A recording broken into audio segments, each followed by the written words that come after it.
Hello and welcome to Market Domination, sponsored by Tasty Trade. I'm Julie Hyman. That's Josh Lipton, live from our New York City headquarters. We are giving you the ultimate investing playbook to help tune out the noise and make the right moves for your money. And here's your headline blitz, getting you up to speed 1 hour before the closing bell rings on Wall Street.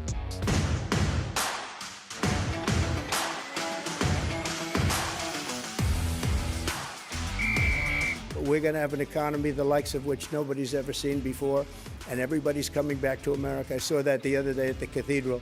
They're all saying, we want to come back, we want to come back. And with a couple of changes done by Howard and Scott and some of the great people up here with me, we're going to bring them all back. They're all coming back. So thank you very much. This is a great honor, and ringing the bell will be fantastic. And go out and get them. We're with you all the way. Thank you very much. Thank you. It's kind of back to that Mag 7 trade at the expense of the rest of the market. Underlying breadth and overall breadth for the market has been relatively strong. So if you were using at least a year out time horizon and looking at the market and what returns tend to look like when you've got this solid of participation and this solid of breadth for not just the S&P, but now moving down the cap spectrum, it does bode well looking at least a year out. We also announced the exclusive partnership with Anduril to build the next generation vertical lift hybrid aircraft. And of course, Anduril being the premier defense tech company in the world, that's an amazing partner for Archer. But the investment community, was very positive on this as well. And we raised an additional $430 million of capital to go alongside it. So this was a pretty big moment for Archer where we had, gotten the technology mature enough to where we could actually start expanding to different business units.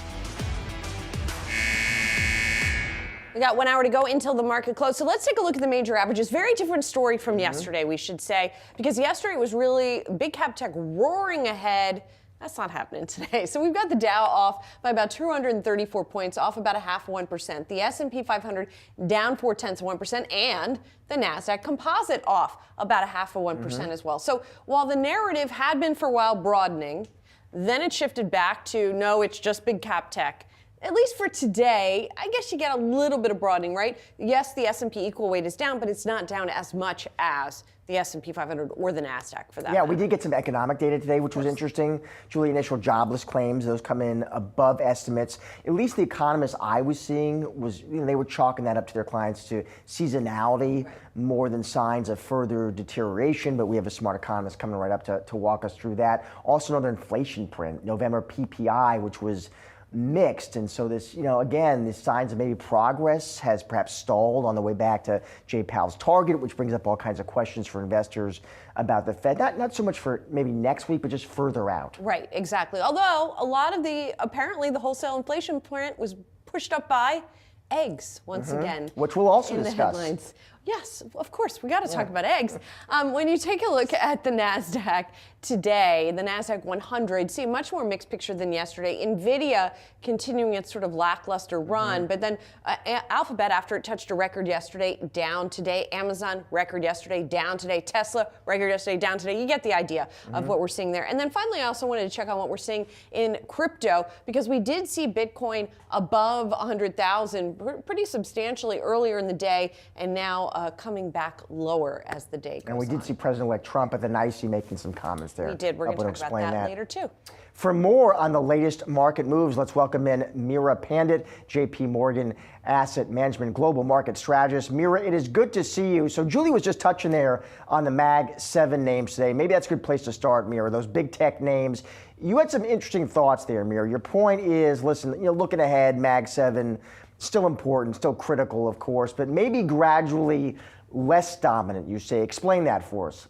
Well, look, we have an embarrassment of riches in the S&P 500 with the Mag 7 and with everything else. And what we have been seeing is that Mag 7 dominance is gradually relinquishing just ever so slightly. So last year, about 63% of the total returns of the S&P 500 were attributed to the Mag 7. This year, it's about 51% so far year to date. And that's two things going on there. One is a broadening out in this earnings story. As we look to the back half of next year, we should see Mag 7 earnings decelerate to still a very impressive 20% growth rate, while the rest of the index is going to start to catch up and get to low double digits there. So you see a little bit of a broadening out there. And then also when we think about some of the policy implications that could potentially come down the pike next year, whether it's deregulation helping areas like financials and energy, that could also help to bring in some of the more cyclical sectors into the story. So what does all of that say about your outlook for 2025 more broadly for the S&P 500 and whether we're going to be able to continue to see, say, double-digit returns? The interesting thing about double-digit returns, when we set up client portfolios, we say expect in the equity market 6 to 8% on your equity allocation. There's sort of a myth of a single-digit return in that we don't really get them that often. We haven't had a single-digit positive return in the market since 2007. In fact, every positive year since the financial crisis for the S&P 500 has been a double-digit return. So when you see some of these lofty S&P 500 price targets and think that's not going to happen next year, remember those components when we think about earnings expectations for next year, 15% growth. We're probably not going to get quite there, but even low double-digit growth is going to help us to propel the index further. And if there's a lot of optimism around policy, around the economy itself, which should by all measures be pretty strong next year, that's how you get to some of those really impressive price targets. And Mira, in terms of sectors, you mentioned financials there, in part benefiting from deregulation. Are there other sectors you think lists could benefit from that same theme, that same potential tailwind? Energy, I think, could be another beneficiary of deregulation. If we think more broadly about potential corporate tax cuts aimed at domestic production, that's where you bring in things like industrials. And as it is, we have had this rolling recession of earnings in which coming into next year, we're going to see areas like industrials, energy, utilities start to come out of that. So that could also be a nice uplift for some of those areas. Everybody, it feels like, has been all about U.S. stocks for a while now. Is anything going to change on that front next year? So the interesting thing about U.S. stocks versus international stocks, particularly this year, is that right now, U.S. stocks are so sensitive to the macro data. Macro is very much influencing stocks day by day. You just mentioned a couple of data points this morning and how the stock market's faring today. When we look internationally, a lot of that macro data is not looking particularly strong, and yet the markets are still up there. Markets are still broadly doing fine internationally. So I think it's really about finding those lanes where you can find similar companies, similar themes internationally to invest in at lower valuations. When we look at the top 50 performing stocks this year, 35 of them are from international markets. You can't just own 7 stocks as you're thinking about broadening out your exposure outside of the US. There are a lot of companies that seem to be relatively immune to macro backdrops that may not be all that favorable.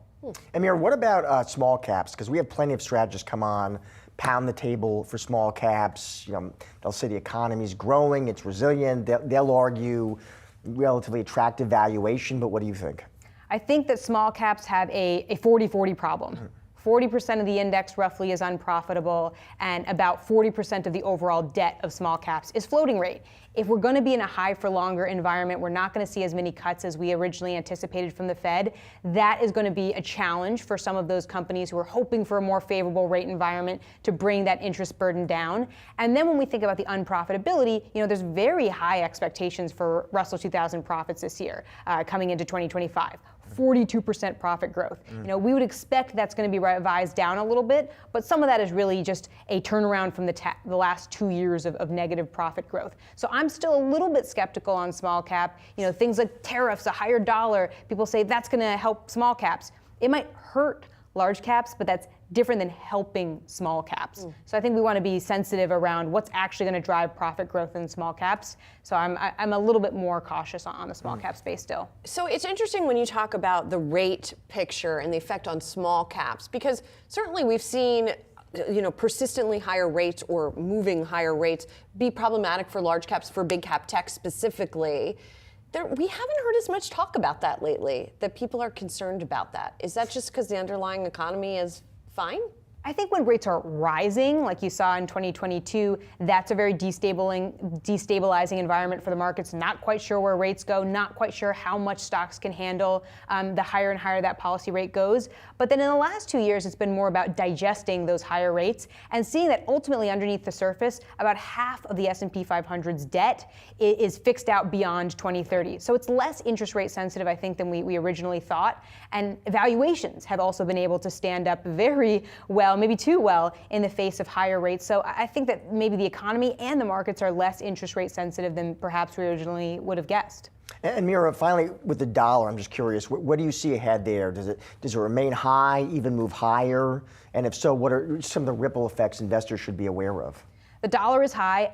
I think in the short term, it could go higher. If we think about different drivers of the dollar, one new catalyst, potential tariffs in 2018, 2019, when we saw more tariffs come online, that put upward pressure on the dollar and downward pressure on a lot of other high beta currencies. But also just at a very basic level, higher interest rates in the US versus more cuts abroad, that tends to push up the dollar. And higher growth in the US relative to other countries, that would also tend to push up the dollar. So, there's not too many countervailing forces right now. Over the long run, we'd expect the dollar to normalize, but probably not next year, probably not anytime soon. Mira, good to see you. Thanks for coming in. Appreciate it. Me. Well, Stifel is coming out with a new note saying that stocks could end lower in 2025. For more, we're bringing in Yahoo Finance Markets reporter Josh Schaefer. Now, to be clear, I think this is the only strategist that we've seen. So I counted. Yes. Entering today, I had 16 S&P 500 year-end price targets on our graphic that we always put up on screen here and on the website. All of them had stocks ending higher, right? Somewhere in a range of 6,400 to 7,100. Our 17 strategists, Barry Bannister from Stifel. 17th to chart. Finally, we have a bear. Someone says stocks are going to fall, right? And I think when you dig into what Barry's saying here, of course, if someone's telling you that stocks are going to fall in 2025, they're probably going to talk about valuations, right? They're going to talk about how that puts maybe this market rally on a little bit of thinner ice. But what I think is interesting is what Bannister's getting at is something that is becoming a little bit part of the discussion right now as far as sticky inflation probably leads to less Fed rate cuts. And then the real kicker is a weaker economy. So one of the things we've talked about with all of these bulls and the large thing that people feel like is going to go well is a better than expected U.S. economy. That's been the trend since post-pandemic, is the U.S. economy has grown better than consensus. Well, Bannister thinks the U.S. economy probably grows at about a 1.5% annualized rate in the second half. How does he get there, Josh? It seems like overall, it's the impact of higher rates too, Josh. Remember, we're going to come back to that conversation, I think, in 2025, that eventually holding rates higher for longer does something to the economy. It hasn't to this point. That recession that we talked about for 2 years has not come, but there is still a take out there that at some point that's going to happen. He's talking about the consumer here. Consumer spending would slow down. Then your economy slows down. And this reminded me, guys, of a chart that we highlighted a week ago in our Morning Brief newsletter that Lori Calvasina shared from RBC on how markets do in different GDP regimes. So if you look at GDP over time, here you go, 1.1 to 2%. So that's Bannister's range, right? That's when the S&P 500 has not had positive returns. Where most strategists sort of sit right now would be right below that, predicting GDP in 2.1 to 3%, and you get about an 11% market rally. So again, kind of the key thing here being, if we're expecting the economy to do well, and markets are in large part about expectations, if the economy underperforms, maybe there's a concern not only is the economy slowing, but slowing to a point that we're starting to talk about recession again, and you're starting to price in more risks. Right now, it feels like this market is not pricing in a lot of risks, is something that not just Bannister's saying, a lot of strategists are saying that. The market is not pricing in a bad year for the U.S. economy, so if it comes in a little bit worse, that's when you start to talk about pullbacks. Barry's been bearish, has he not? He has been, he's been bearish, right. And so I think really, which is why I'm sort of saying the takeaway here is perhaps he's just staying with the risks here that everyone else is a little bit ignoring.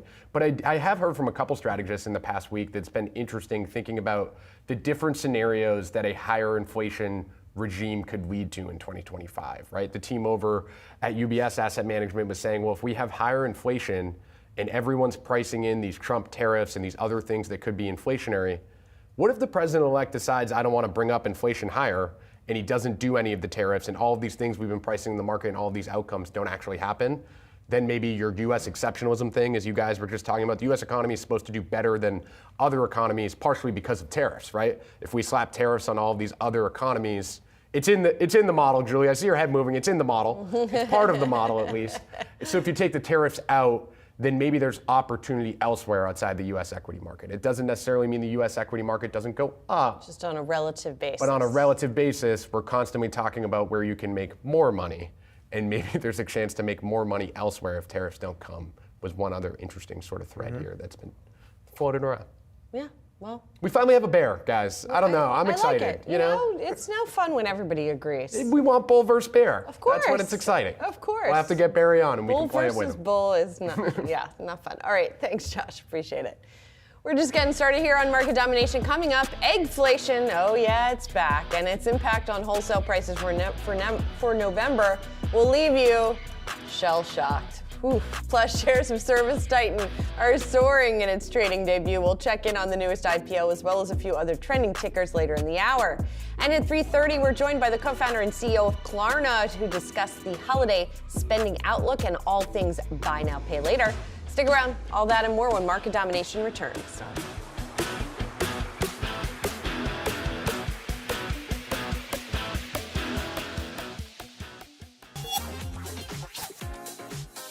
Yahoo Finance has been releasing its coveted annual Company of the Year award since 2014. We'll reveal a winner in the following categories: Company of the Year, Surprise of the Year, Product of the Year, and Comeback of the Year. Be sure to tune into Yahoo Finance starting December 16th for the big reveal. Trust me, you won't want to miss this stuff.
Producer prices, that is wholesale inflation, came in hotter than expected today, but much of the surge in costs of goods can be blamed on just one item. A quarter of the November rise in prices for final demand goods attributable to a 54.6% jump in the price of chicken eggs. Joining us now with more, Yahoo Finance's Brooke De Palma, again with the eggs. Again with the eggs. I mean, I'm bringing you not some excellent news here. I had to say it. But cost of eggs are once again higher, and this is caused by two main reasons. We know that seasonal prices tend to, or rather seasonality tends to weigh on eggs. Of course, it is around the holidays. It's Christmas. This also tends to happen around Easter. And we also know that the bird flu has had a major impact on egg production. The USDA, U.S. Department of Agriculture, reported that U.S. egg production dropped around 4% year over year, totaling 9.19 billion in October. We also know that the bird flu caused the loss of 2.8 million egg-laying birds in 3 states in the month of October, and we'll get new data in just a few weeks, but that did cause prices to get higher, and we got a read on that on Wednesday morning from the Consumer Price Index, the CPI report. We know this is quite volatile.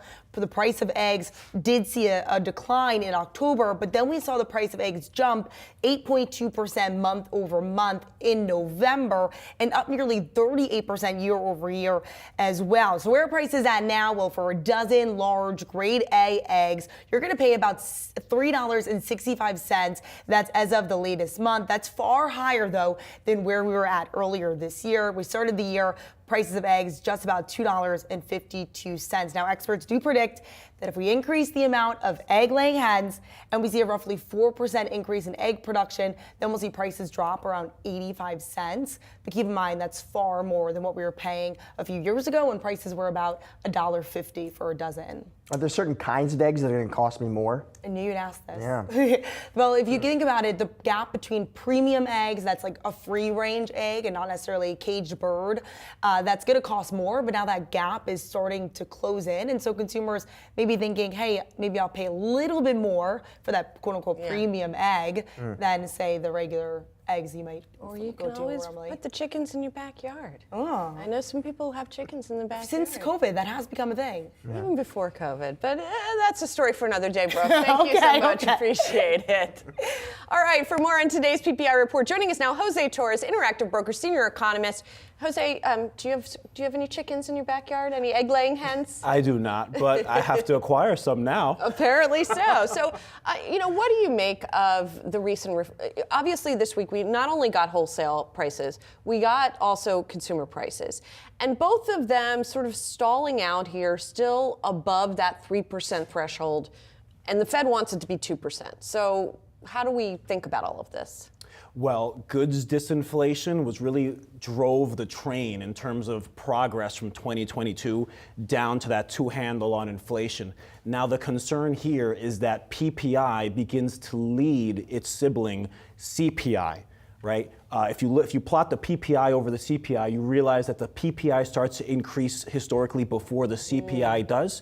That's particularly concerning because services haven't really cooperated. Commodities have with the price of oil. If goods start to go the other way, especially with tit-for-tat trade, harsh rhetoric on trade between Beijing and Washington, if goods disinflation begins to reverse, and it is already at the margins, the car dealership folks, they're charging more, the furniture showroom people, also charging more. If that starts to tick higher, we have risk that inflation can settle in the 3s.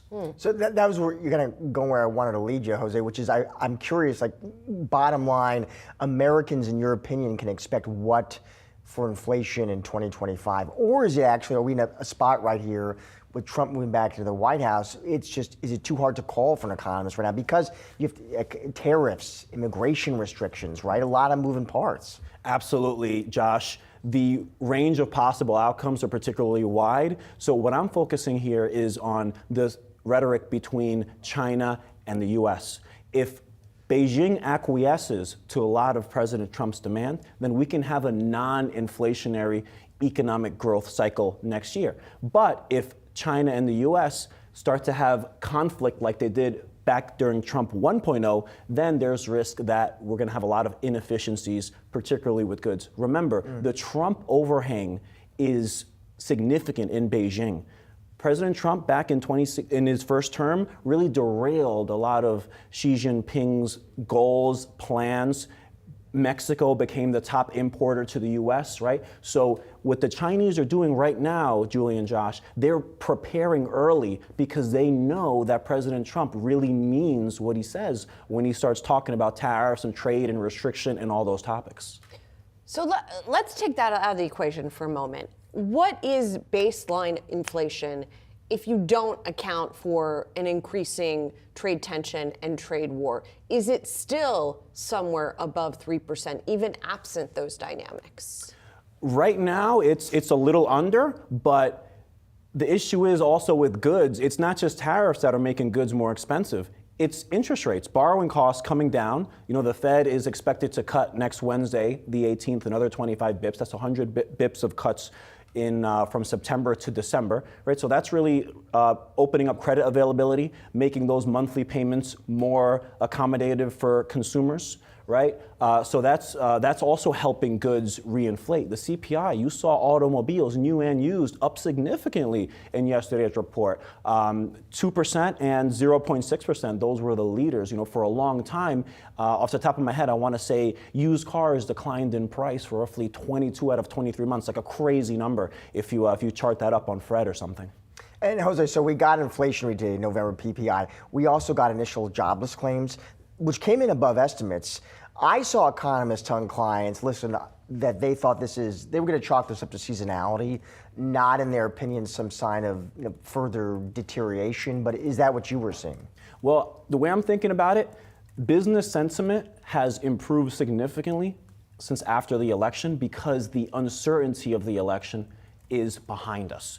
So what we saw pre-election, we saw hiring rate really slow, not a lot of layoffs. So we saw a bifurcation between initial claims and continuing claims, right? Now I think we're going to start to see hiring reaccelerate. You know, the Fed is really the friend of the economy, friend of the equity market. A lack of Fed agitation really opens up the door for more economic growth as well as valuation expansion in equities. So does that mean you don't think the Fed is going to be able to cut more next year? There's a chance, I think. I'm more hawkish. I think that the neutral rate is close to 4. Look at the market. We're up roughly 28% this year on the S&P, 24% last year, right? Is this restrictive? You look at financial conditions, whether it's Goldman Sachs, Bloomberg, Chicago Fed, all those indices showing that financial conditions are really loose. Corporations aren't under a lot of pressure. Right. Their balance sheets are strong. The long and variable lags, you know, this economy is not as rate sensitive as they used to be. Look at the leading economic indicators. Been calling for recession for so long. Manufacturing and real estate don't have as much of an influence in today's economy. But does the Fed know it's not as effective? And, you know, I mean, basically what you're saying is the Fed is not as relevant as it once was in terms of the transmission mechanism, in terms of its effect on the economy. But if that's so, is the Fed self-aware enough to sort of, I mean, how does that affect what they do? Then should they just not do anything? Well, Julie, we've had some major events. August 2022, Jackson Hole. March 2023, regional bank crisis, right? We saw Chair Powell really embrace the late Paul Volcker, Fed chair in the 1980s, and talk about economic pain and volatility. Well, we got the economic deterioration, the credit problems in March of 2023. Quickly, they opened up a program to help the regional banks. They started loosening again and started opening up the door for rate cuts. This is a Fed that's very friendly to the economy, wants to quell volatility, wants to extend the expansion, wants financial markets to do well. This is not kind of a Greenspan or a Volcker kind of Fed. This is a new era here, new era for valuations even, because if the Fed is not on the equity market's back, if the Fed is talking dovish and inflation is near 3%, then all of a sudden valuations can keep running. Jose, thanks a lot. Appreciate Absolutely, it. Good to my see pleasure. you.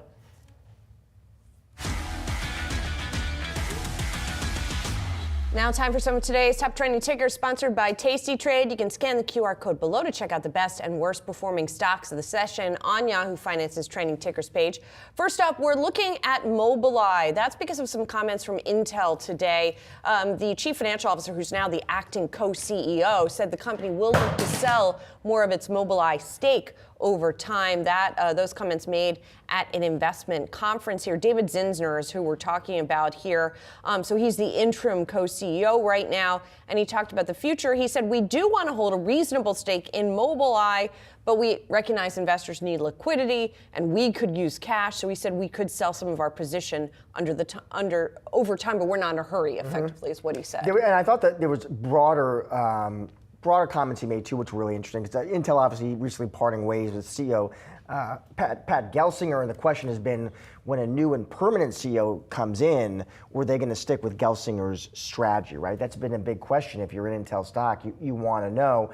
CFO here kind of addressing that at this Barclays tech conference says basically it's an open question about whether they're going to fully separate the company's manufacturing and product design segments. Said that's an open question for another day, he said. Yeah, so and we'll co-interim CEO Michelle Johnston Holthouse, who has also been at the company, she spoke at the conference too, and both of them were at pains to say that foundry division, even though it's part of Intel, effectively operates separately. So they made it sound like it would be easy to separate it if they had to, but as you said, they're not doing that right now. Yeah, for Intel investors, I mean, 2024 just can't end soon enough. Yeah. That stock is down about 60% this year.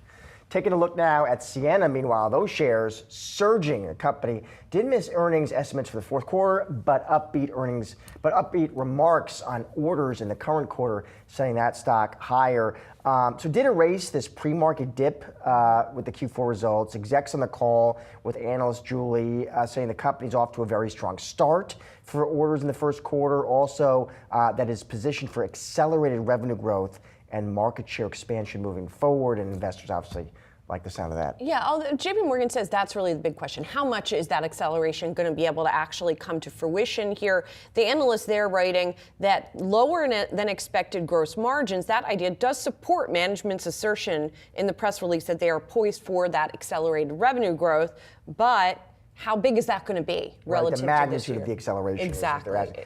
The stock, by the way, soaring this year, absolutely about 90%.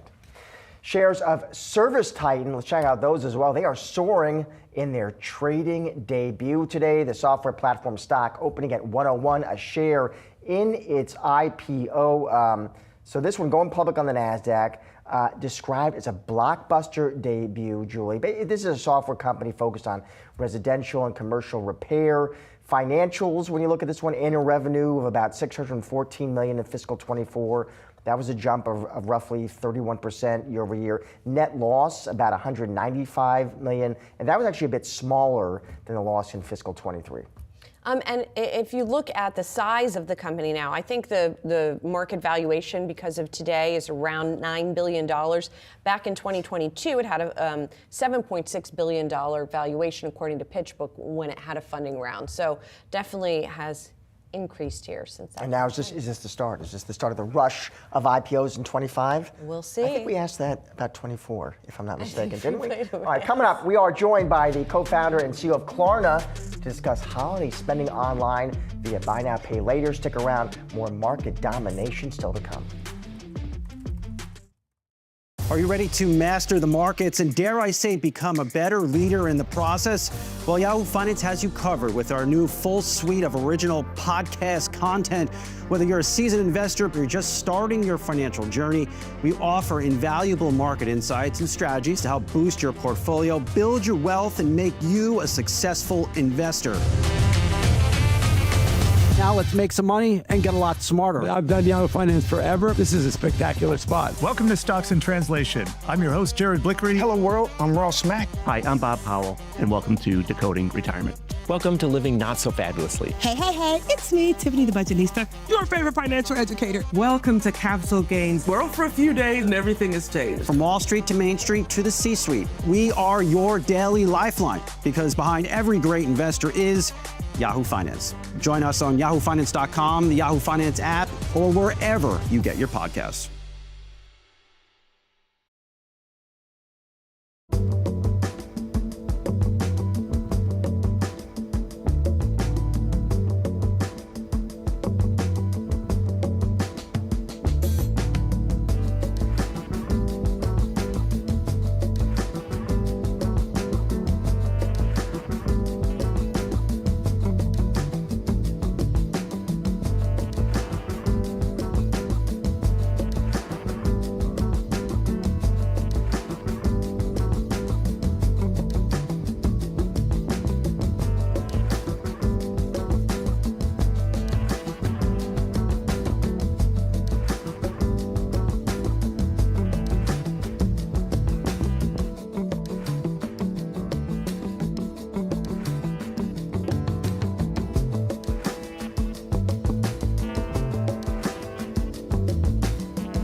Ever wonder why a stock suddenly drops double digits?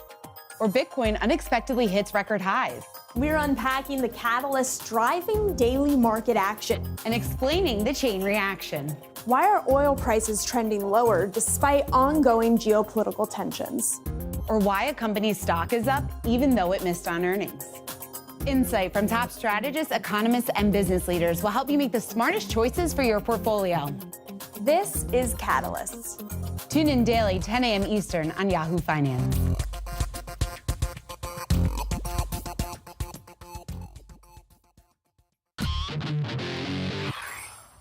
Holiday spending online via buy now, pay later reached an all-time high in the U.S. last month. That's according to Adobe Analytics.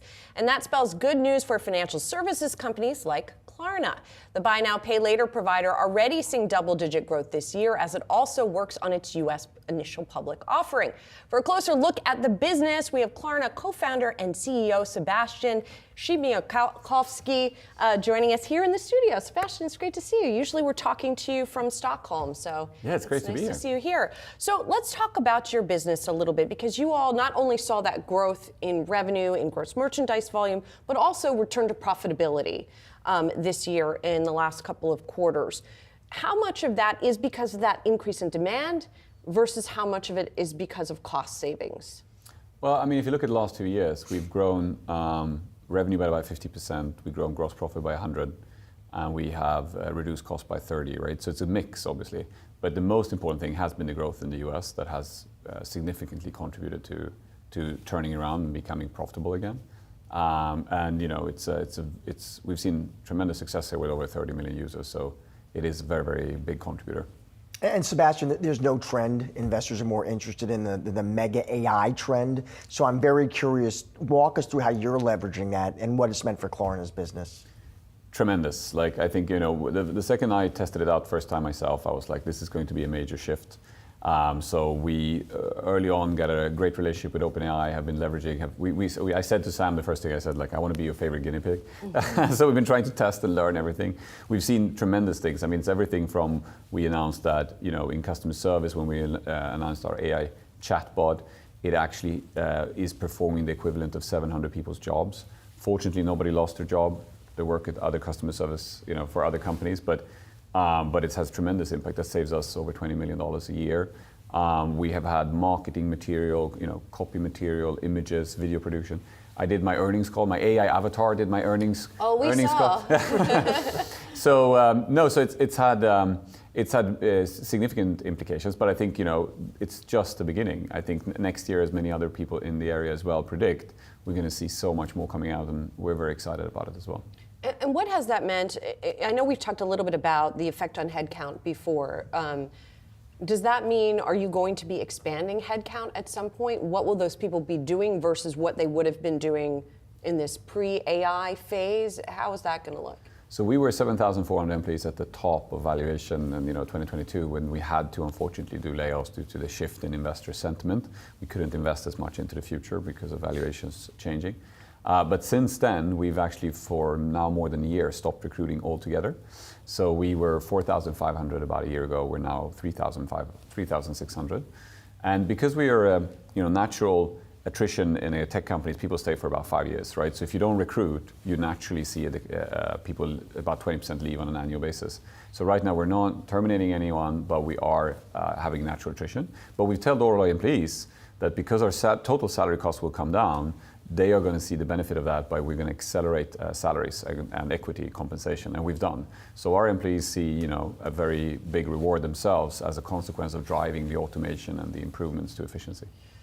I know you can't talk much about the IPO, but I would ask you this. Once you do the IPO, will you have more than resources? In other words, would you like to be expanding headcount more, and will you be able to more, or will you be investing in other ways in the business? No, I think unfortunately I don't really see right now why expanding headcount would contribute more. Like, I think relationship management is very hard to replace. We have over 50 places in the world, everything from Portland to China. We have people there managing the relationship with our merchants. I don't think that's going to go away very anytime soon. So there are specific jobs that are very clearly not going to be replaced. But I just don't see the end of this, unfortunately. And that's also why we try to highlight it to politicians and so forth, that like we are seeing the real effects of this. It's having a significant, and even though our employees see the benefit of them themselves, it will have implications for the wider economy, for sure. And Sebastian, you mentioned with AI, you decided to go with Sam Altman and OpenAI, right? Why OpenAI? Why go with that? Why not others you could have partnered with? We are continuously testing and working with others as well. There's some fantastic, we do 11 labs for some sound stuff. We do other startups for other, LangChain, fantastic companies. So there's other startups that we work with that are great. But I have to say, like OpenAI is keeping, very much ahead of the game, and the quality of what they offer is fantastic. So they has still remained a primary. But we're always open to try. We try things. We try Gemini. We try, all the other stuff all the time. And we, I think, a little bit been lucky in the sense that now, as people have realized that we are very much leaning in and so forth, a lot of startups, a lot of companies are very keen to allow us to test their stuff because they see value in putting Klarna as one of their customers. So that's been very fortunate for us that we took that initiative early on. How much do you think AI is contributing to the adoption of buy now, pay later, either through Klarna or other services? So far, not that much. I think the big reason why buy now, pay later is growing so much is in the US, you have $1.3 trillion now in credit card debt, and that's costing $120 billion of interest paid this year. Our customers, by using buy now, pay later instead, so far in the US have saved over $2 billion in interest because it's interest free. And so it doesn't cost them anything to use it.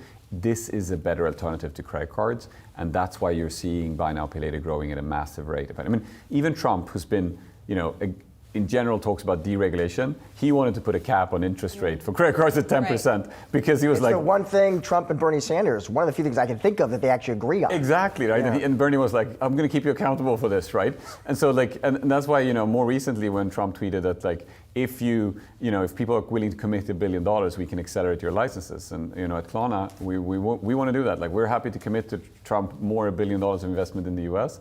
And in return, we hope to be able to accelerate our money transmitting licenses and bank licenses because we're a fully regulated bank in Europe, and we want to do the same thing in the US because we want to go after those profits that those banks are having, and we want to provide better, cheaper services for consumers. I wanted to get your take on something. I saw Delian Asparuhov, who's partner at Founders Fund and co-founder at Varda Space Industries. He posted the following on X, and you coming to us from Stockholm, I want to get your take on this. He says, crazy how the EU is just a rounding error when it comes to large companies that were founded in the last 50 years. It's a museum as a continent and a museum as a stock market. Now, Delian Tough words. He's a provocative guy. Yeah. But I'm just curious how that statement dovetails with your experience as a founder, as an entrepreneur. I mean, do you live in a place that does celebrate, encourage innovation, creativity, entrepreneurship? No, unfortunately not. There is a clear cultural difference, right? And there is a celebration of success in the US. All people are a little bit envious and a little bit happy about other people being successful. So there's always going to be a mix of emotions when people do well. But I think in the US, it's more on the celebrate success side and a little bit less on the other side, where there is a lot of negativity sentiment. Why is that, Sebastian? I don't know. I think there is some kind of cultural difference to how you view success in these markets. And I think it's unfortunate, right? Because there's tons of great talent and people, but there's a little bit more of that go spirit here. And that you can clearly see, right, in those results as well. And then there's also just how we regulate in Europe compared to the US and all of these things. It's not necessarily set up to really promote business in the same way. There's still this anti-business sentiment is much stronger in the European culture than it is here for sure, even though it exists here as well, as we know. Yeah, and that go spirit, which might also cause a European startup to go public in the United States. Sebastian, we were talking in the break that, we've been talking now for several years. We've been talking about a potential IPO that whole time. I know you guys have, you filed confidentially for an IPO. There's reports you guys have hired like a dozen banks. Do we know when it's going to happen? We've been waiting for a long time. Yeah, no, I've been strictly instructed to say no comments. Okay. So we're going to have to wait a little bit longer. You have to do your job. Well, we'll talk when you can comment. Yes. Obviously, we'll be talking to you again. I look forward to that. Okay, thanks. Sebastian, great to see you. Thank you. Now let's get to our call of the day. UBS giving commercial metals company a double downgrade, Julie, in a note on the steel sector, the note highlighting less compelling risk reward. So this was interesting. The team at UBS, they do downgrade U.S. steel companies, a few of them actually. They cut commercial metals to sell. They cut Steel Dynamics to neutral. They cut Nucor to neutral.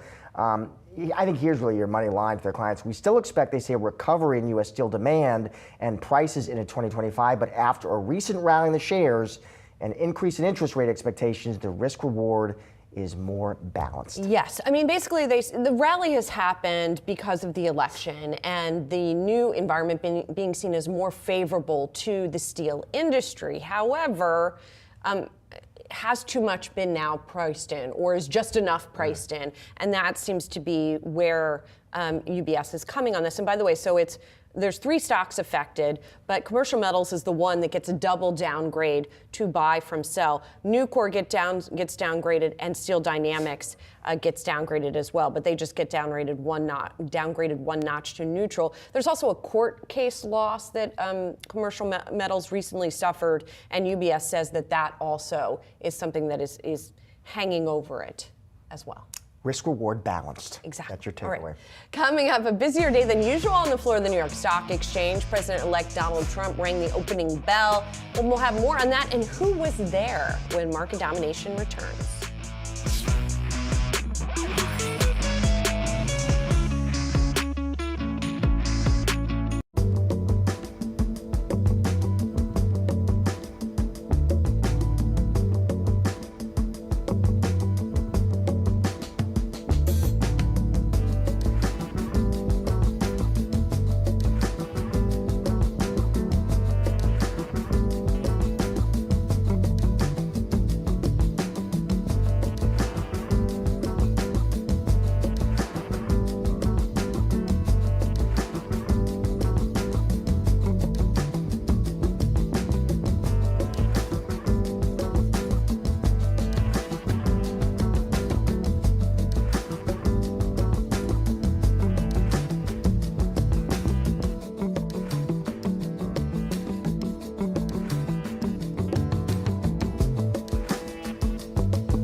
A busier day than usual on the floor of the New York Stock Exchange. President-elect Donald Trump ringing the opening bell after he was named Time Magazine's Person of the Year. And it was a who's who of business leaders on the floor for the event, including Goldman Sachs' David Solomon, Citigroup's Jane Fraser, and Target's Brian Cornell. Trump also reiterated his promise to lower corporate tax rates.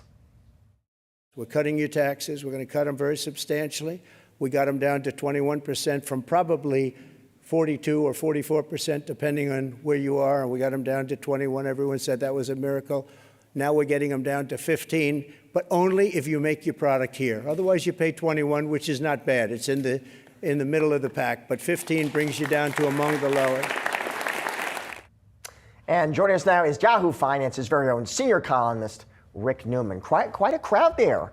Trump is on a roll. I mean, I've been a Trump critic, but he's on a roll. I mean, without a doubt. Business leaders are kind of lining up to meet him. Jeff Bezos reportedly is going to meet him. Some tech CEOs want to meet him. These people who were sort of on his enemies list, clearly they're like, well, the guy's here to stay. I mean, they never thought he was coming back, and he's, resurrected. He's back. Not for nothing. I mean, business leaders like a lot of Trump's economic proposals and things. And we've talked to you, Rick. So far, I mean, you like that core economic team generally. The core economic team is solid, and one of the notable things, which we've discussed before, is there are no fringe nominees in the core economic team. The fringe nominees are Kash Patel, Tulsi Gabbard, Hegseth for SecDef. I mean, those are the people who may not, they're going to have a hard time, and they actually seem underqualified or unqualified. Scott Bessent qualified to be Treasury Secretary. That's the big one.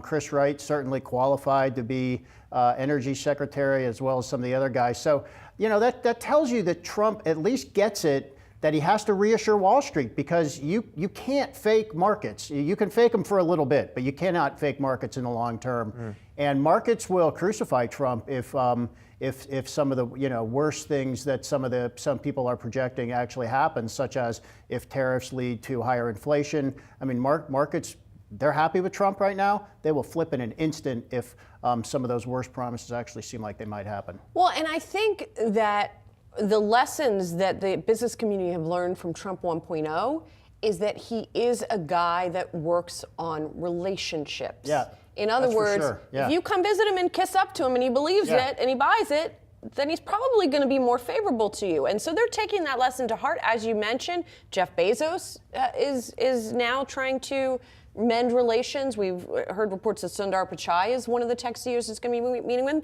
And Mark Zuckerberg is donating $1 million to the inauguration. His company is Meta, and that's kind of a safer way to curry favor, if you will. He's not donating to a political cause, to the campaign, for example, which he didn't do apparently. He's donating to something that is seen as a little less political, which is the inaugural committee. But I think you're totally right. People understand. And, I think a lot of these business people, it's not that they even want anything from Trump. They just don't want Trump to attack them. Because when you have Trump attacking your brand, which we saw many times, CNN, for example, blocking the Comcast merger and other things that he did. He went after Amazon. I don't even remember what all his grievances were against some of these companies. But then you have a problem with your customers. And then you're sort of making your customers decide, if Trump is against this brand, does that mean if I'm a Trump supporter, I have to turn against this brand? That, as we know, that is a giant problem for companies when your brand seems to get politicized. And I think a lot of these people, they don't want their brand to be politicized. So they're just trying to make peace, probably realizing he's not going to harm our business. I think they are definitely concerned about some of the other things. But we're also getting more transparency, I think, on Trump's threats with tariffs. It is becoming clearer and clearer that he's not really going to do everything he says he's going to do, and that he wants something in return. He wants something from from Canada. So he's threatening 25% tariffs on Canada. He's probably not going to put 25% tariffs on Canada. He's going to somehow get what he wants, declare victory, and say, look at this great thing I accomplished for the American people. Probably the same with Mexico. If he actually does impose those tariffs, I think we're going to see a totally different reaction in markets. But right now, markets are not pricing in major tariffs at all, or the ramifications that come with them, which is higher inflation and, very importantly, higher interest rates. Right, and pretty much everybody we talk to says it's a bargaining tactic, and Yes. they're not pricing it in otherwise. Thanks so much, Ray. Thanks, guys. Appreciate it. And be sure to scan the QR code below. You can catch the latest episode of Rick's podcast, Capital Gains. That airs every Friday at 12 p.m. Eastern. And while wrapping up today's market domination, don't go anywhere. We've got you covered with all the action. Following the closing bell, stay tuned for Market Domination Overtime.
That's the closing bell on Wall Street, and now it's Market Domination Overtime, sponsored by Tasty Trade. We're joined by Jared Blickery to get you up to speed on the action from today's session. So let's start with the major averages here. Holding pretty steady here over the last hour of trading, down about 0.5% for the Dow. That's where we were before, 234 points. The S&P 500 off about 0.5%, a little bit of a leg down at the end of the day. And the Nasdaq, the loser of the day, down 0.2%. And really what we had seen was that upward momentum in large cap tech that came to a stop today. We had a PPI coming in today, headline number a little bit higher than had been estimated. Also had jobless claims coming in higher, therefore worse than estimated. All of that seemed to weigh on things. We didn't check on bond yields earlier, but it's worth a look at the 10-year because we did see it tick a little bit higher. It doesn't seem like there's a lot of change in the estimates for what the Fed is going to be doing next week in terms of the chances of a cut, but nonetheless, interesting to see yields move up at least a bit. Jared's got a closer look at today's action. Thank you, Julie. Yeah, it's interesting that you're leaving off on bonds here. I was down at the New York Stock Exchange earlier this morning as Donald Trump was future president, and also past President Donald Trump was ringing the opening bell. And the words of Joe Bruce Wallace over at RSM really ring true, and that is that with the first Trump presidency, we were looking at the stock market. With the second, we're probably going to be looking at the bond market, up to 4.32%, and also seeing a slightly higher dollar here, not above recent highs, but that's something we're definitely going to want to monitor. And let's take a look at the sector action. We got staples and communication services. Motley Crue up, the only two sectors in the green. Communication services has Alphabet and Meta, so pretty distant from consumer staples, which is really a defensive sector. And then all the way down here, we have consumer discretionary. That is the things that people want instead of what they need. That is off the worst today, but not even 1% down. And let's just take a look at the Nasdaq 100. We can see more red than green. Apple, that's the only record high. Well, XLC was also at a record high, so I should note that. But Apple, the only Mag 7 stock at a record high. Microsoft also climbing into the green. Tesla, I believe it hit a record high somewhere in here. That would be around the 10 a.m. hour, but it did not produce a record close to my knowledge. And let's just get to the leaders real quick before I turn it over to Josh. Only three in the green. IPOs, China, and Korean stocks. Those just barely eked out a green print today. To the downside, the worst off is cannabis. And then we have also XBI, that's biology, excuse me, that's biotech. And we also have solar. Those were down about 2%, guys. Thank you, Jared. Weekday on Wall Street after the hotter than expected PPI report weighed on investor sentiment. Tech stocks also losing some momentum as well after the Nasdaq did top 20,000 for the first time. Joining us now is Chris Bardo, Fort Pitt Capital Group Senior Investment Analyst. Chris, great to have you on the show. Interested, Chris, just to get your take on the broader market and where we are here. I mean, we edge lower today, but we have been on a run, Chris, and we've had any number of strategists come on the show, and they're bullish, Chris, looking ahead. Although they also mention, listen, valuation stretch, sentiment stretched. How do you see things unfolding from here?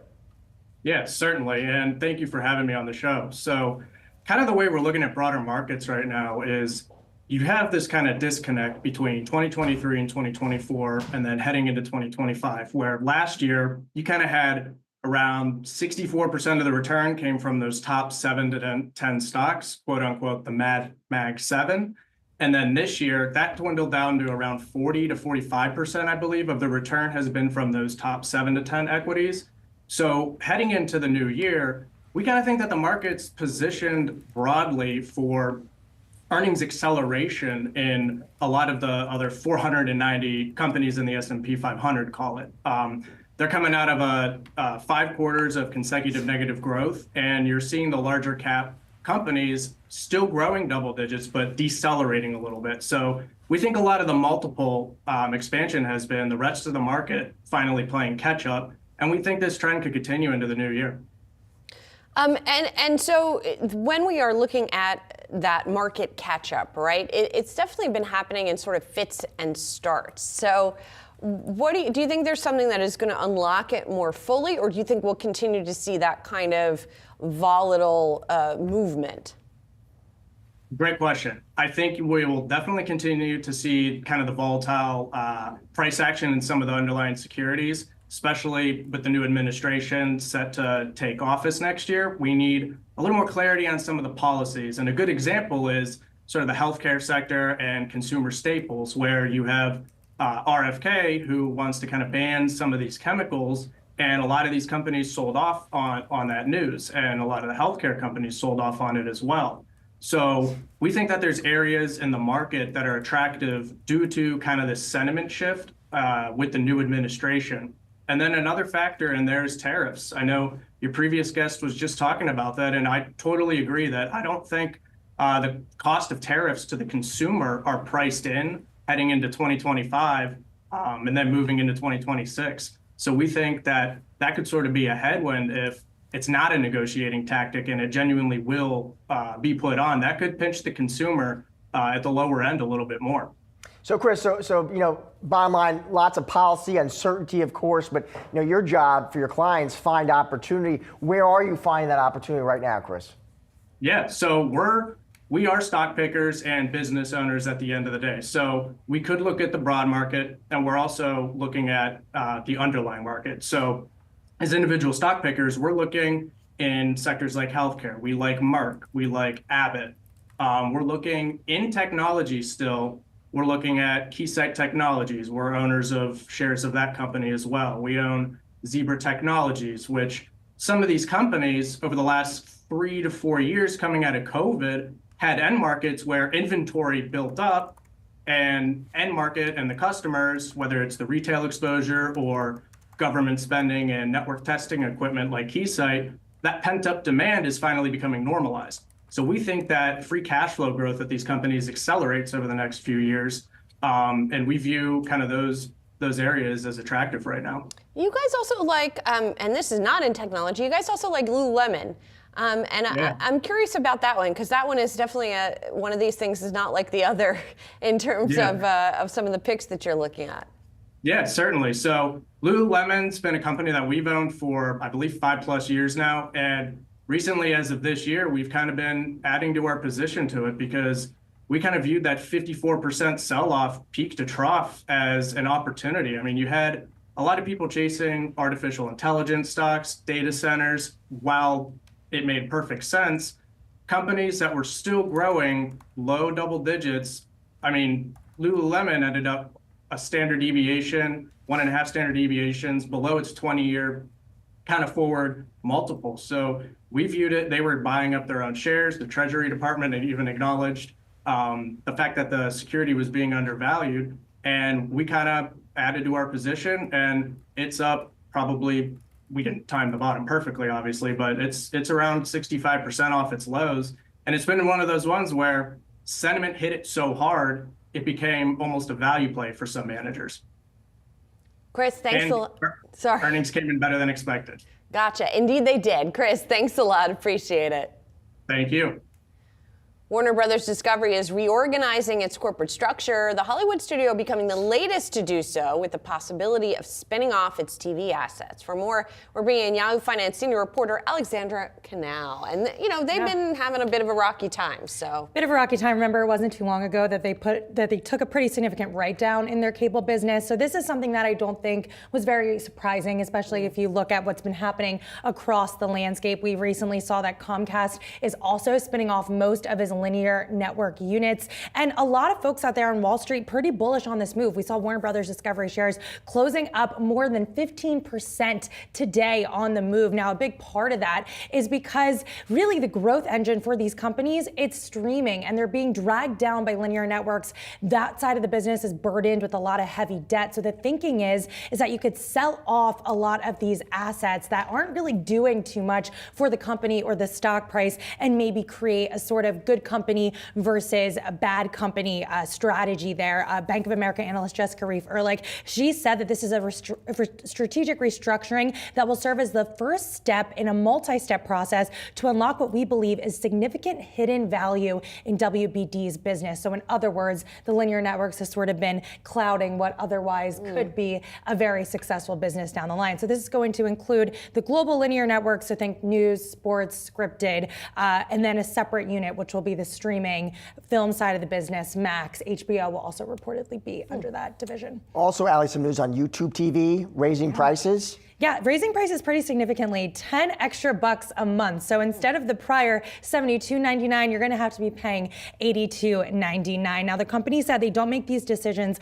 lightly, and that it is raising prices due to the rising cost of content and the investments into the quality of the service. Now, you have to remember that YouTube TV serves as a cable replacement. So it's not like your other traditional streamers out there. You can pretty much access everything you can see on cable on YouTube TV. We know that a lot of folks are spending their time watching YouTube on their TV screens. According to the latest report from Nielsen, out of all the streaming companies out there, YouTube had another consecutive month where it was the most watched streaming service on TV screens during the month of November. And you can see it there. Total TV viewing time, 10.8%. That's up from the prior year, 9%, and ahead of Netflix at 7.7%. And then it is a pretty significant drop off from there. And we know across the board, these streaming companies have been raising their prices. We saw price hikes at Disney, price hikes at Peacock, Warner Brothers Discovery this year. We saw a lot of them last year. This is just par for the course in this environment that we're in.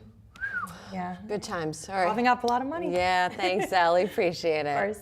Coming up, Broadcom is set to report its latest earnings results. We'll get you the numbers as well as analyst reaction when Market Domination Overtime returns.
Welcome back to Market Domination Overtime, sponsored by Tasty Trade.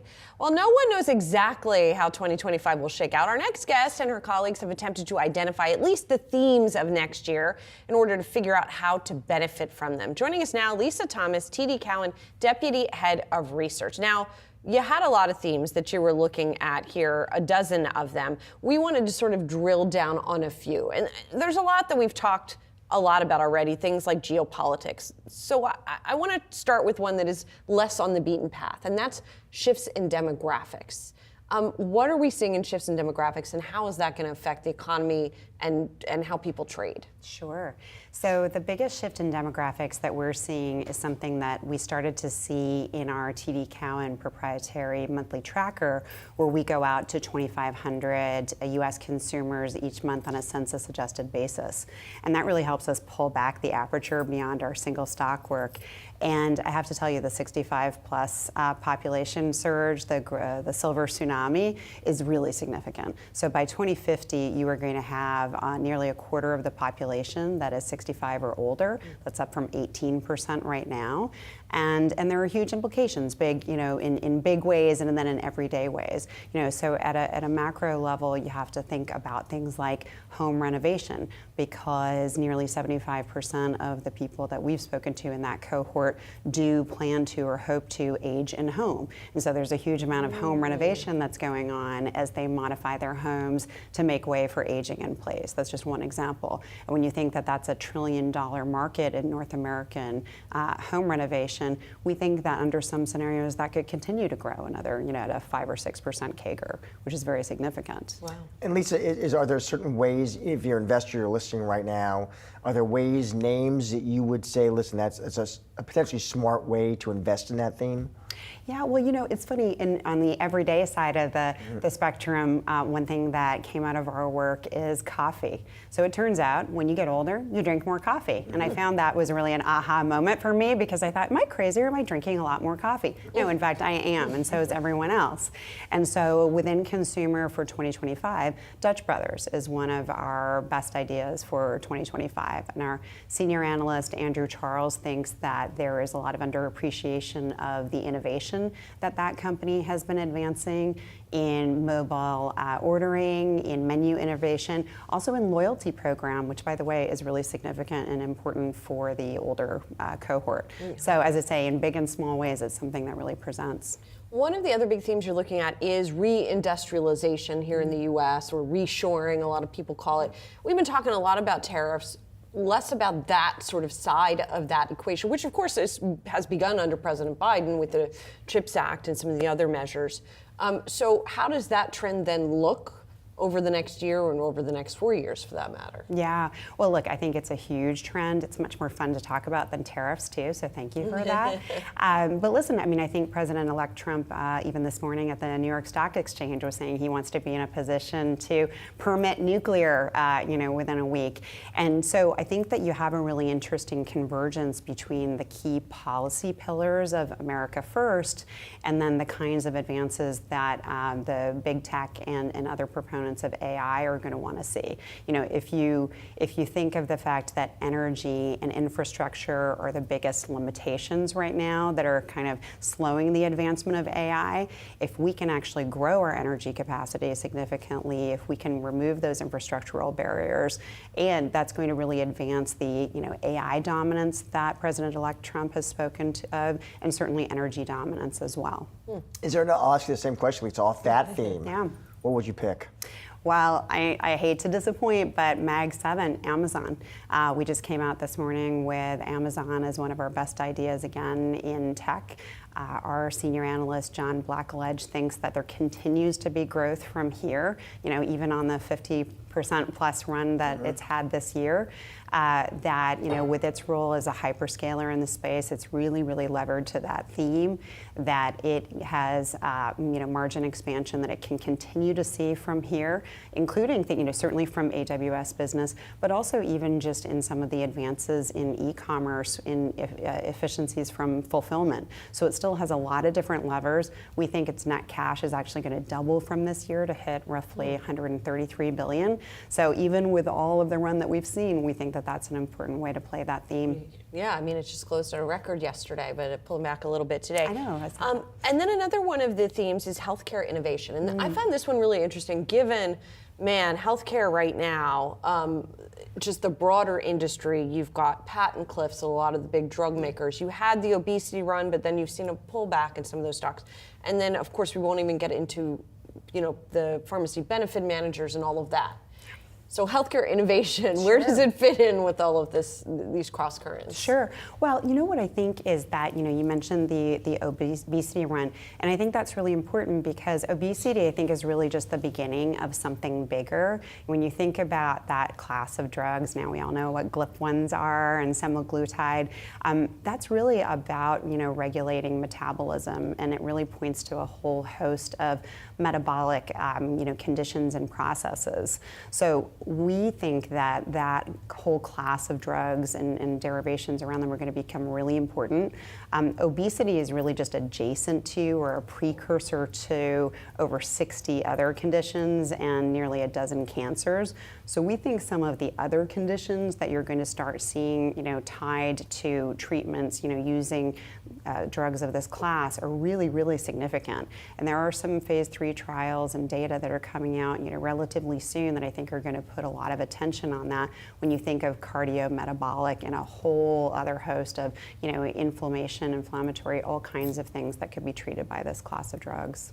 Lisa, thank you so much for coming in. Appreciate Thank you. it. Pleasure. Thank you. We got to get to shares of Broadcom right now. After that company just came out with its numbers, looks like we're seeing the shares kind of, they're up 5%. Seeing a little bit of a bounce there in the shares. Now, on the one hand, the company's fourth quarter earnings per share coming out ahead of estimates, $1.42, $1.39 is what analysts had been anticipating. Revenue slightly light of estimates at $14.05 billion. And the company's semiconductor solutions revenue at $8.23 billion in the quarter, a little bit ahead of estimates. The company's first quarter revenue forecast at $14.6 billion is pretty much in line with estimates. The company also, by the way, raised its quarterly dividend to 59 cents a share. And Josh, the sort of thing about Broadcom is it's a very diversified chip maker. So it does make AI chips, but it makes chips for a lot of other stuff as well. So there's been this sort of dual track growth, if you will, or multi-track growth even amongst a lot of its different and this is one of those names too, Julie, that just has roared this year. I mean, heading into this print, it was up about 60% in 2024, in part, of course, because a lot of investors do think Hock Tan's company is a smart way to play that big AI trend. Semiconductor side, remember there's two kind of just different puts and takes for the company. There's the non-AI chip businesses, so chips for Wi-Fi, for example, and then there's the AI business where Broadcom is selling silicon for AI processing and data storage, and obviously investors are making a beeline for that. So it's interesting, Hock Tan in his comments talking about that. He says, listen, their fiscal year 2024 revenue grew 44% year over year to a record. He goes on to say semiconductor revenue was a record $30.1 billion, driven, he says, by AI revenue of $12.2 billion. Goes on to say AI revenue grew 220% year on year. That'll be a big focus for the call, of course. What else does he say about that? What does he think the trajectory looks like ahead? Right, definitely. And also you have to put today's report in the context of the last couple of days and Broadcom's relationship with Apple. Yep, making headlines. Right, first there was a report that Apple was going to be working with Broadcom on one of its chips, and then there was another report today saying that Apple was going to develop its own chip and replace a different one that it was using of Broadcom. So a little bit of a roller coaster over the past couple of days. You're just the person to ask about it. Do. Here with a closer look at Broadcom and the chip space in general, we got Morningstar Research Services equity analyst William Kerwin. William, it is good to see you. Let's get right to this Broadcom report. The results were out, at least initially. Will, looks like investors like what they see. The stock was popping in the after hours, but give us your take. What do you make of the results? Thank you. It's good to be on. We really saw these results as being largely in line with our expectations, both in terms of the Q4 results that got printed today, as well as the guidance provided for Broadcom's fiscal Q1. Now, to your point, the market reaction is positive right now after hours. We think that's because the guidance for revenue in Q1 was a little bit above street consensus, but it was actually a little bit below our own estimate. So we have a bit of a more tepid view of it, but really this is showing two key things for Broadcom. AI revenue continues to grow like gangbusters. VMware continues to grow very well in its software segment. And we think we're going to see the start of rebounds in those other non-AI chip markets as we go through 2025. Well, and that's interesting because I think with all of the enthusiasm around AI chips, Will, that people kind of forgot that semis tend to be cyclical in nature, right? It's a commodity business. And so when you talk about their other businesses bottoming and sort of improving from here, is that true of Broadcom specifically, or do you think that's also true of some of the other non-AI chips? We think it's market driven. You know, Broadcom's non-AI chips are focused in communications, networking, storage. These are places in terms of markets where we've seen revenues get beaten up, not just for Broadcom, but for other peers, Marvell, for example, as well. So we think the weakness was market driven, and we think that rebound will be commensurately market driven. Now, to your point, it's been a sharp cyclical correction for those non-AI chip markets for Broadcom over the course of the past 4 quarters. But they've timed it very well in terms of that 220% AI revenue growth that you mentioned. That's been able to fully offset this. They've also had the inorganic contribution from VMware. So we still see this as a strong AI play, but it's really more of a diversified investment across chips, across software. We continue to like the business a lot, but we still see shares as being pretty rich right now, especially after this bump after hours. You mentioned VMware, Will, there. I'm just curious, more broadly, the software products that Hock Tan is now selling, the way he's pivoted that company, much more software focused here. I'm just curious how you see that business kind of evolving from here. We really like it. We think the VMware deal was a slam dunk, and that is now the vast majority of Broadcom's software business. So while there are some other pieces in there, really what's going to drive the software business going forward is VMware. We think VMware has a very strong market position, should raise the growth profile a little bit of Broadcom's legacy software towards the low double digits, high single digit range over the next 5 years. So we really like it, and we think you'll start to see organic growth now going forward after the significant swing in inorganic growth this year by integrating the company. So Will, it sounds like you didn't see anything, at least thus far in these numbers today, that would tell you that you don't want to, I mean, you guys are in favor of adding to positions in Broadcom, even with the run that there has been. Well, coming into today, actually, no. So our fair value estimate coming in was $155 a share. We'll have to crunch the numbers tonight and see where we end up on the other side. But coming into earnings today, we were actually a 2-star rating, our equivalent of a light sell. So we don't love the price. We really love the company. We think it has a wide economic moat. But shares have just looked rich to us over the past few months. So we'll see what we come back with after we fully digest the earnings tonight. What about, Will, what did you make, and Julie was mentioning before, these reports we got, Apple, Broadcom, server chips, what did you make of those headlines, if anything? Maybe a wash. The AI report that they're helping Apple develop its own server chip is certainly a positive that adds to the customer list that includes the likes of Google and Meta. Now, the loss of a Wi-Fi chip potentially next year could be a negative, but we think that's going to be a bit more of a drawn-out process. There are reports from Bloomberg last week about Apple rolling out a modem chip that might displace Qualcomm, but we think these are going to follow similar paths where they really only try this out in these lower-end, the iPhone SE models first, before playing with those premium iPhones that are really the bellwether of the business. So we still think that revenue stream can be strong for Broadcom for a few years, but ultimately we measure that Wi-Fi chip business at about 5%, if not less, of sales for Broadcom. So not a massive loss, and we think it can make up for it with that AI addition. Will, appreciate your time, that instant analysis. Thank you. Thank you. Meanwhile, Costco, first quarter earnings crossing the wire moments ago, beating analyst estimates on the top and bottom line. Let's get you those numbers. Costco Q1 EPS, Julie, 404. Street was at 381. That's a beat. Top line, looks like total revenue, $62.15 billion. That's a beat as well. Street was closer to 61.98. I'm looking at Q1 U.S. comp sales, ex-gas, FX, plus 7.2% versus an estimate of 6.26%. So a few different beats there. Again, like Broadcom, frankly, this is another stock that has simply soared this year, up about 50% heading into this print. I mean, I don't know how many economists and strategists we have talked to who have said, listen, you know, you look at the consumer, it's a consumer that is in prioritizing value, looking to Right. stretch that dollar in that environment, you can see where Costco would be pretty well positioned.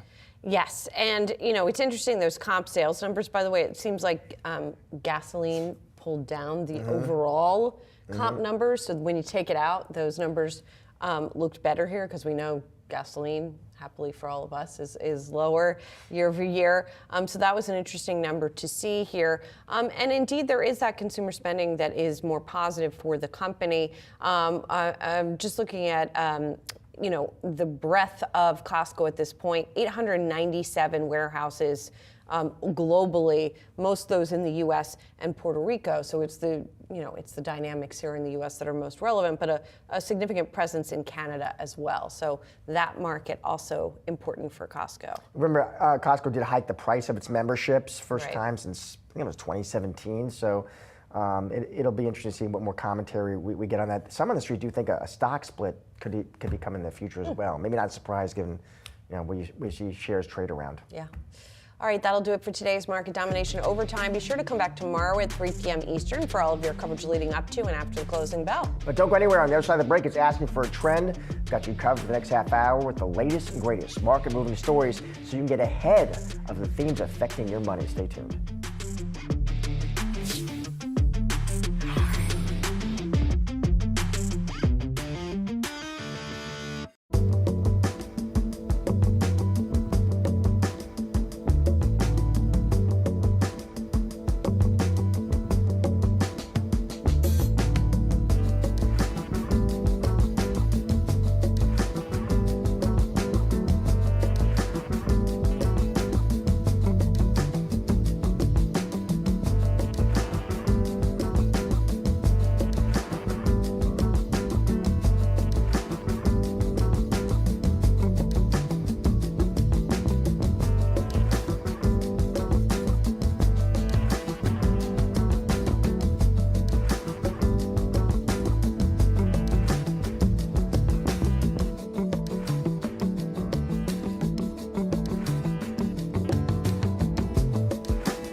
Hello and welcome to Asking for a Trend. I'm Josh Lipton, and for the next half hour, we're going to be breaking down the trends of today that'll move stocks tomorrow.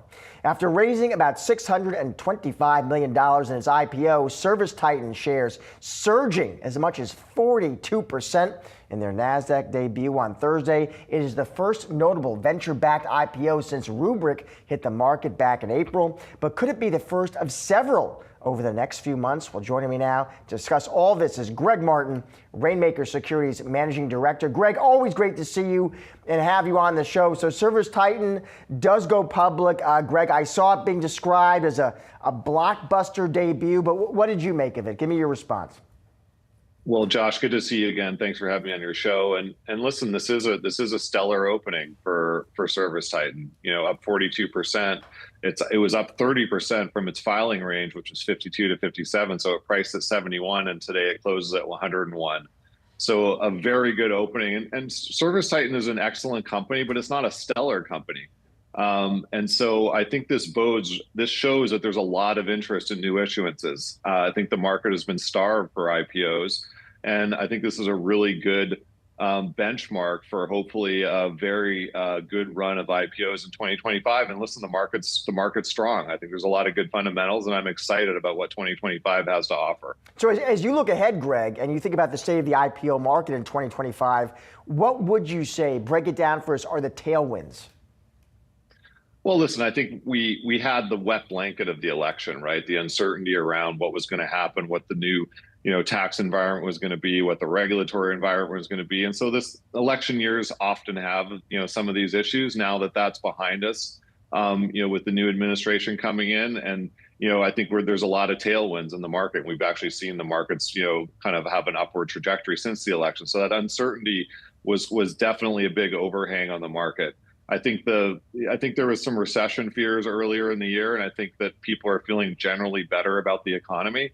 We're going to be entering into, either a stable or declining interest rate environment, and certainly for tech companies and growth companies, those are good indicators of success in the future. And frankly, we have a pipeline of, really quality private companies that have been sitting around waiting. And so I think the market is going to see an inflow of really high quality, good growing companies that they haven't been seeing in the market for a while. So I think that all bodes well for a good IPO market in 2025. Let me get you the skeptical take, Greg. I want to get your response to this because we've had some venture capitalists on the show, and I've asked them the same question, and they were, I think, kind of more pessimistic about the strength of the IPO market next year, Greg. And one reason they gave me was, listen, they said, Josh, these tech startups they've raised so much money that these founders, they're kind of good for like the next 12, 24 months. What do you make of that argument? Well, there's certainly a subset of companies like that. There's the companies like Stripe and Databricks and SpaceX and OpenAI and, what I would call the granddaddy type companies who have plenty of access to capital, have raised a ton of money, have provided liquidity for shareholders and investors pretty consistently for a long time. Those are the haves. And then listen, there was, a strong private financing market kind of in the 2021 timeframe where some of these other companies raised a bunch of money, but there has been a dearth of liquidity. There is a need for liquidity for, the next level of companies, not with a real strong AI story. And I think the public markets are offering, really good multiples right now. And there's a lot of interest in these companies. And so I do think that this next rung of companies, and I would consider Service Titan in that kind of 5 to 20 billion market cap type range, so not the 4 companies that I just mentioned, I do think that those companies, will be accessing the public market. So I'm much more optimistic, and those are good quality companies in that group. And we can talk about, who some of those companies might be. But I'm much more optimistic about those companies going public versus, maybe the top 4 who could probably stay private as long as they want. Another name I'm just curious to get your take on, Greg, Klarna, because we just had the CEO of Klarna on the show today. Is that another name on your radar? Yeah, 100%. I mean, that's in that rung of 5 to 20 billion market cap companies. They've been on file for a while. They, more recently just came out with a new S1. I expect them to be probably the first $1 billion, IPO raise in early 2025. And I think right behind them, we just saw CoreWeave, is racing to confidentially file their IPO.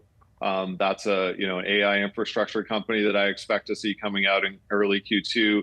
We saw Chime, recently announced that they had picked bankers for an IPO, and so I expect to see an S1 from them as well. And listen, a lot of people are paying attention to what happened today in Service Titan, and I think they're excited about what they see.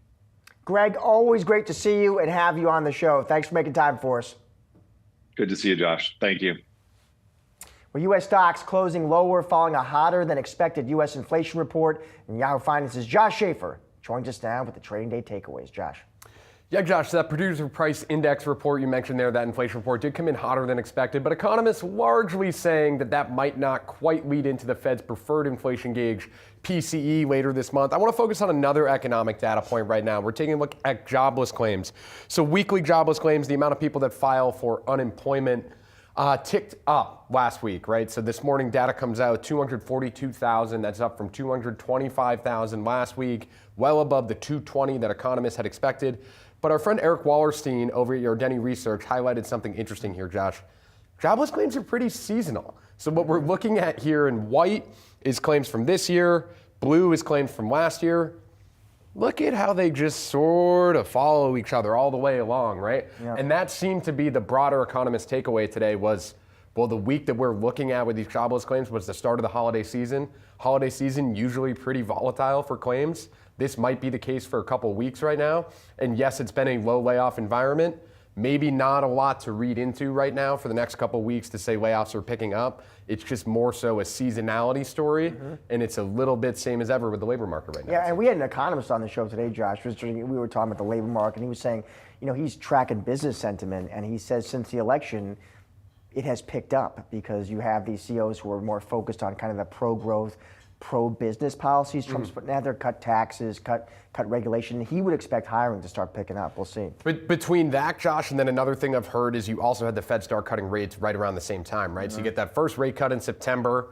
Maybe businesses were waiting to feel a little bit confident about the rate trajectory, know the Fed's in a cutting cycle. You combine that with the new administration, and it does feel like overall sentiment is starting to pick up in that labor market, but that will be something we continue to watch as we get data for December early next year. Final thing I want to look at, market's got bad breath, man. It stinks out there a little bit. So let's take a look at exactly what I'm talking about, Josh. So we're going to use the S&P 500 and the S&P 500 equal weight to talk about this. So this index, the regular S&P we talk about all the time, this can be driven by big stocks, right? So remember yesterday we talked about that big Mag 7 rally. This was mainly just a couple stocks in the market driving this for you. So we're looking at that on Wednesday, right? Let's flip over to the equal weight index. Has not been performing well. So the S&P 500 equal weight is not overly influenced by certain stocks. What we're seeing right now in the market is the advanced decline index in the S&P 500. So how many stocks are going up versus going down? More stocks have closed lower for 9 straight days. That's the first time that's happened since 2001. So what we're seeing right now is overall a little bit of weakness in so-called that broadening story we've been talking a lot about. So let's say I'm a viewer right now, I'm an investor. Why does this matter to me? Why does bad breath matter for me? Because it puts the rally on a little bit of thinner ice, right? This is, if we go all the way back, we'll go S&P 500 year to date here, right? And you can remember different bouts of when we've talked about this. We talked about it in June and July. There was a lot of big tech optimism, that big tech's leading the market higher, big tech's leading the market higher. But what happens when big tech falls off? You don't have a lot of support, right? So it's really about the concept of support. If you have a lot of stocks moving up, you have this broad-based rally, and normally strategists, investors feel better about that. Right now, we'll flip over to, let's just take a look at what the Mag 7 have been doing, Josh. I mean, it's been quite a December for this group of stocks. And when you just have this narrow group of stocks, these big gains, look at Tesla up 25% in the last 10 days, it just puts you on thinner ice for maybe a catalyst to bring you lower. Something to maybe think about headed into next week's Fed meeting is, okay, we've been narrow. Does what Jay Powell says give us this broad-based rally to end the year into our Santa Claus rally or not? And right now, our friend Steve Sosnick over at Interactive Brokers called it the sniffles. He said, we're not quite sure we're sick yet, but you're starting to feel a little sniffles, and we'll maybe have some emergency, and we'll see if we're feeling better in a couple days. Love Sosnick. Thank you, Schaefer. Appreciate it. Stick around, much more Ask for a Trend on the other side.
Classic car insurer Hagerty releasing its bull market list for 2025. The list outlining collector vehicles that are most likely to increase in value. But how many are buying classic cars? For more, we are bringing in just the man to break it all down for us, Hagerty CEO McKeel Hagerty. McKeel, great to see you on set. Great to be with you guys. So I do want to get to the list, of course. But first, a little bit bigger picture, broadly. I'm very curious to get your take. The collector car market right now, how healthy, how strong is it? What are you seeing? Yeah, this is something we track year in and year out, and this has been an interesting year because, as always, you have emerging segments and you have some that are a little bit softer. The live auction world has been down a little bit from a valuation standpoint, but it reached a peak in 2022 post-COVID, as did so many kind of pastimes. You think of boating and camping and all the stuff that we all talked about. So when people talk about this market going down, it's like it's down, but it's against a really strong high. And even online auctions were kind of like a little bit soft this year. But demand is strong, and demand is really strong in some of these newer vehicle segments, cars and car segments and types of vehicles that people didn't think would be collected at all, ever. And they really are now. And it's this rising generation of younger collectors coming in and saying, look, I want in. I may not have all the money to be able to buy everything I dream of, but I want in somewhere. So they're buying cars, and it's surprisingly strong in some of these. I think people think of classic cars, they think of like people buying Corvettes or $50 million Ferraris, but actually it can be a sort of a run-of-the-mill of a bunch of different cars, and that's what the bull market list sort of, I think, shows is, hey, this is what's going to happen. It's going to be what you think are the cars that will appreciate, but they're also accessible. What are some of these cars on the list? And you mentioned younger buyers. What's that trend? What is that trend exactly right now? Yeah, a couple things we've been watching for a couple years, but that really emerged in the data. That's kind of how this list is constructed. We watch the data and then see like, okay, something's happening here. And there are price points all over the place, but Again, you see some pretty interesting examples of Japanese cars, sports cars kind of coming into their, real legs. So Datsun 280, Datsun or Nissan 280ZX. And then, you look at actually, instead of, imagine all the Hondas that you might think about, think of a Prelude. So manual transmissions were definitely at kind of a premium. So there's we're learning something. It's not just manual transmission, manual transmission driving going away, but those are now the cars that are getting kind of premium treatment in the marketplace. At the upper end, as you'd imagine, there are always really high performance things. There's a Lamborghini Gallardo in there. We think the Gallardo is interesting and the data shows it. That was really the first car that came out after Audi bought the car company. Italian car company, German engineering. It was very reliable, V10 engine. But it's the manual transmission, again, that is the one that goes for a little bit higher price. SUVs, are a modern car. That's a whole modern construct, right? But, there were off-road vehicles back in the day. And we all see Jeeps driving around and Broncos and Land Rovers, Land Cruisers, that kind of thing. On the list this year is a car that surprised me, but it emerged from the data, which is not a Ford Bronco, it's a Bronco 2. It was the next version of these. Smaller one, small, not a lot of love shown, kind of maligned in its day, but now, again, younger generation, they want in the car world, but they want something they can afford and they want to play along. Bronco 2. Mercedes G-Wagons, the early ones, the first ones that came to the US. Now you see them all over the place, but they were built to be really serious off-road vehicles, not just, kind of the Beverly Hills, Palm Beach, go shopping car.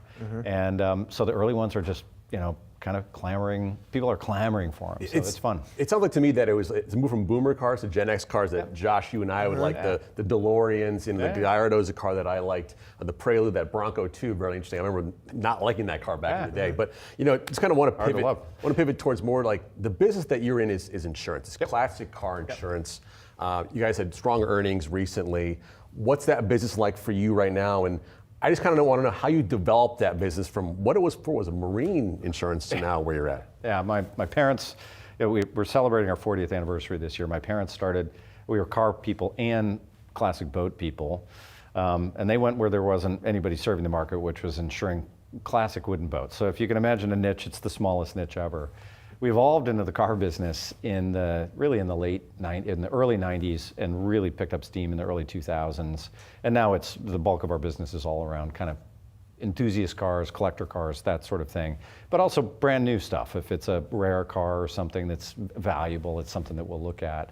And the idea is simple. I mean, if you were to talk to my mother, who passed away a couple months ago, and said, Mom, what made the business work? Well, it's that emotional connection with the car. It's not the financial stuff. It's not how much it's worth. It's not $1 million here or $10,000 there. It's, I love this car. It was my dad's, or it was something I always wanted, and I'm rewarding myself. And wherever there is care, there's better risk in insurance. So the math around our business is attached to emotion, and that's kind of what makes it work. The second thing is, and what surprised most people even when we went public 3 years ago, was it's a much bigger market than people think. I mean, for years we used to think there are probably a couple million of these kind of cars. No, there are 40 million registered in the United States, cars that we'd actually be interested in insuring. So for us, sort of insuring about 2.5 million of them sounds like a lot, but there's a long way to go. And so the whole idea is wherever we can find car passion, even if it's Preludes, even if it's Bronco 2s, or brand new Ferrari, the Lamborghini Gallardo, or yes, that DeLorean for the pop culture fans. That's where we are, and that's what we do. And now, of course, we do insurance, we have events, we have a media business, and the auction side of the house. I'm still determined to get to an event with Praz. That's the next assignment. Mikhail, great to see you, and thank you for coming in. Great to be with you guys. Appreciate it. Stick around, we're asking for a trend right on the other side.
Shares of RH, formerly known as Restoration Hardware, surging despite missing third quarter earnings estimates. The company posting $2.48 in earnings per share versus expectations of $2.64. RH also narrowing its adjusted operating margin forecast for the full year. However, company lifting its full year revenue forecast, now seeing 6.8 to 7.2% growth.